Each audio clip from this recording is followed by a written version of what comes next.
Michelle Jingers alongside Anson Carter, and we now welcome in MSG Network, NHL on NBC, and Fox Sports play-by-play analyst Kenny Albert. You do just a little bit of everything, and we are so excited that you took the time to spend with us today.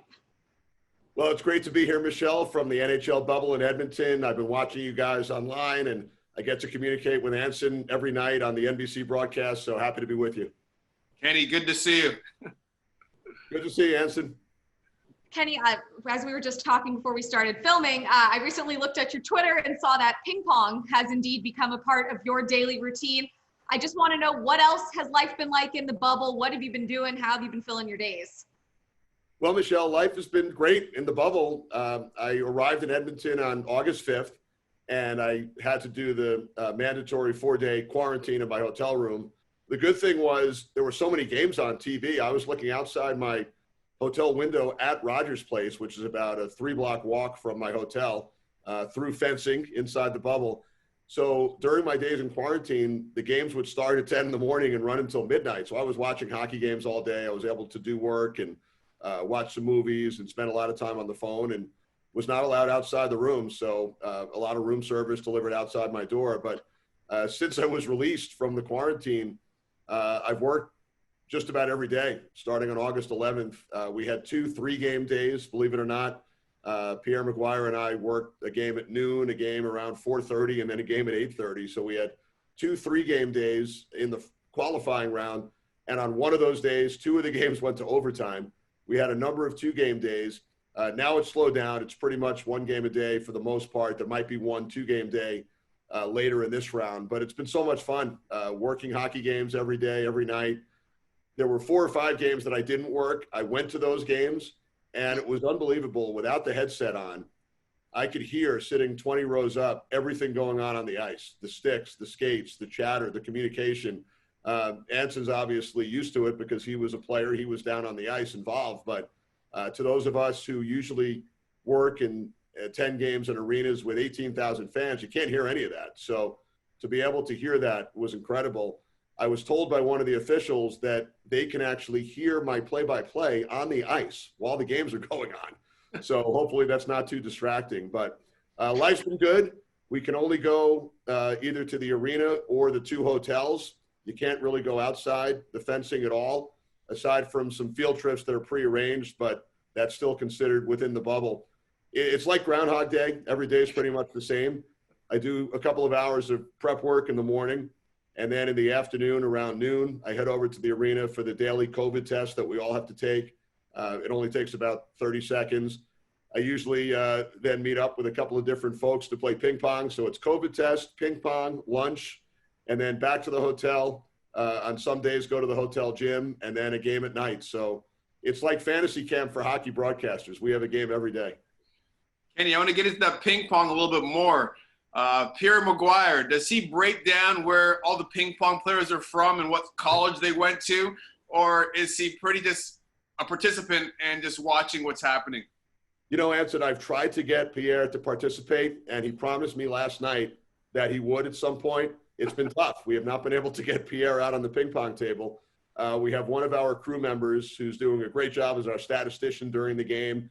He played junior hockey up here in Canada, and we've had some pretty competitive matches over the last 10 days or so. And one of the NHL officials, he's a referee. I will not throw out a name at this point.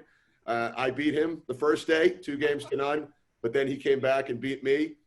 We couldn't play yesterday because he was working the game at night. So he was taking a nap and then having lunch. He was in his game day routine, but I'm looking forward to getting back out on the table against this particular official today as well.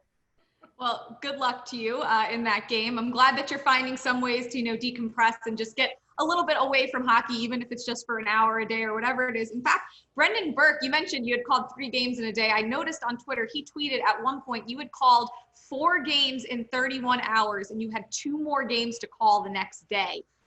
How do you do it, Kenny? First of all, Michelle, in the playoffs during normal times, the prep work actually gets easier as you go along because you're watching the same teams. And in this round, for example, I'm working both series with Pierre, and Eddie Olczyk joined us on the first 2 games of Dallas, Colorado. So between that series and Vancouver and Vegas, you're seeing the same teams every other day. So you do the initial prep work before the series. Obviously, you're keeping up with the storylines and reading all the clips from both cities and updating stats and listening to the player and coach press conferences. But now we're dealing with only 4 teams here in the West, and I'm working both series. In the first round, technically the qualifying round, it was a little tougher as far as the preparation, the time we put in, because there were 8 teams. And to me, it's a lot of fun. I never feel like I'm working. I never feel like I'm going to work. But on those 3 game days, I think the adrenaline takes you through. On that Sunday, 2 Sundays ago, when we had the 3 games and 2 went to overtime, when the 3rd game ended, I really felt like I could have worked a 4th game. It was midnight here in Edmonton, but I felt ready to work a 4th game. Now, as far as getting outside, getting back to the prior question, there is a plaza area. It's a pretty large area. It's right outside the arena, and it's right next to the hotel where all 4 teams now are staying. In the previous round, there were 2 different hotels for the teams. They shut down one. It's now outside the bubble. They opened that hotel up to the public once again. So all 4 teams are in the hotel that's literally connected to the arena. So there's a plaza area, and they have 3 food trucks. They have a Tim Hortons truck with apparently free coffee and donuts for everybody. I'm not a big coffee person, so I haven't wandered over to that food truck yet. There are 2 other food trucks. One has pizza and sandwiches and wraps. The other one has different types of salads and shakes. So I've had lunch at this plaza area a number of times, and there are tables, and you see players and coaches and general managers and officials all congregating from the different teams. Sometimes it's hard to recognize people because we're all wearing masks, aside from when we're eating. But I've had lunch, it's been 70 degrees, so I've sat out in this plaza area a number of days. They have 2 basketball hoops, they have some cornhole games. So that's really the one place inside the fencing where you could sit outside and spend time, but you're always bumping into various folks from the different teams. So that's sort of become a gathering area for everybody. A question I wanted to ask you, like, I'm an analyst during games, you're a play-by-play guy, and I'm always fascinated when I'm listening to you guys work.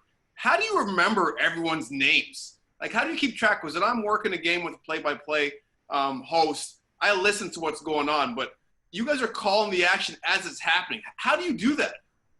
That's a question that I get frequently answered. When people ask me which is the toughest sport to do play-by-play for, the most challenging, people usually expect the answer to be hockey as the most challenging, but to me it's the easiest, maybe because I've done it for so long, professionally now for 30 years, and the names and numbers kind of sink in.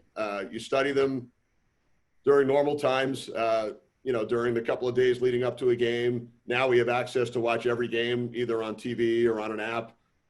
Back in the old days, when I was first starting out, you couldn't really watch a lot of other games, only the ones that were televised either locally or nationally, but you couldn't watch every game. So it was just a lot of memorizing names and numbers. During the warm-ups, it just kind of sinks in when you're watching the line combinations.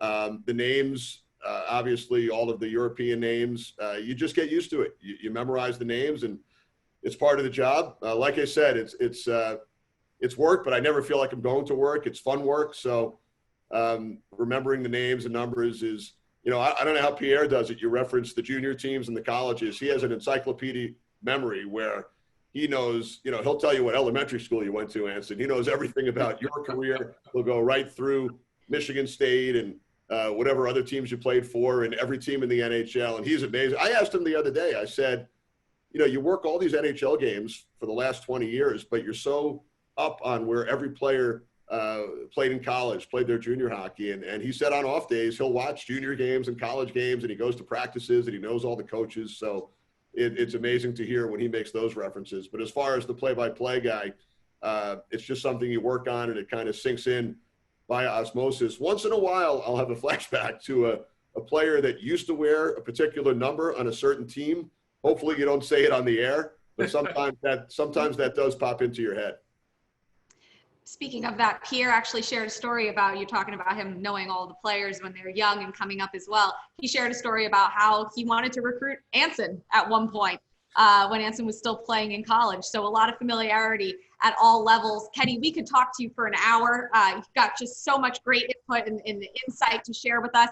Unfortunately, we only have 10 minutes, so we got to let you go. But thank you so much for stopping by. Enjoy the rest of your time in Edmonton, and we're looking forward to hearing you on the call. Thanks, Michelle. Thanks, Anson. I'll be here for a while. So if you ever have a free 10 minutes any other day, happy to join you guys.